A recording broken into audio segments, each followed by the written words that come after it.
जळगावात लोकसभेच्या पार्श्वभूमीवर कायदा आणि सुव्यवस्था अबाधित ठेवणार असून कडक आचारसंहितेची अंमलबजावणी करण्यात येईल अशी माहिती पोलीस अधीक्षक डॉक्टर महेश्वर रेड्डी यांनी माध्यमांना दिली आहे। कायदा सुव्यवस्थेला बाधा आणणारे गुन्हेगार प्रवृत्ती असलेल्या लोकांवर कारवाई केली जाईल। तसेच पोलीस अधीक्षक कार्यालयात सोशल मीडिया सेल कार्यान्वित करण्यात येत असून या सेलद्वारे कायदा आणि सुव्यवस्थेस बाधा निर्माण करणाऱ्या घटनांवर नजर ठेवून कडक कारवाई करण्यात येणार आहे। जिल्ह्यात मुक्त आणि निष्पक्ष निवडणुकीसाठी पोलीस प्रशासन सर्वतोपरी सज्ज असल्याची ग्वाही पोलीस अधीक्षक डॉक्टर रेड्डी यांनी दिली आहे। निवडणूक एमसीसी सुरू झालेले model code of conduct special drives मागील 2 महिन्यापासून सुरू होत्या।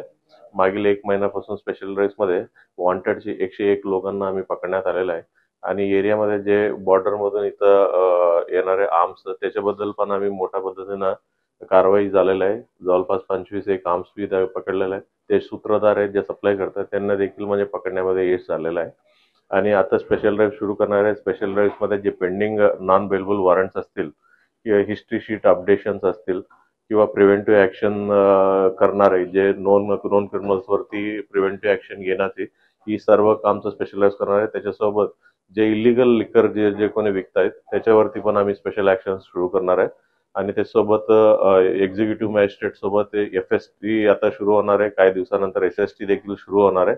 त्याचं FST SST झाल्यानंतर बॉर्डर एरियावरती चेकपोस्ट वरती आम्ही चेकपोस्ट वरती चेकिंग सुरू होईल। ते चेकपोस्ट मध्ये आपला 7 इंटरस्टेट चेकपोस्ट आहे आणि 9 इंटर डिस्ट्रिक्ट चेकपोस्ट आहे, सर्व ऍक्टिव्हेट करणार आहे आणि त्याच्यासोबत फ्री अँड फेअर इलेक्शन होण्यासाठी बाहेरून आपल्याला एक BSF कंपनी आता प्राप्त झालेला आहे। ते BSF कंपनी रूट मार्चेस आणि नाकाबंदी आणि आणखी अन्य कामामध्ये कार्यरत आहे। आणखी CAPF आपल्याला भेटणार आहे।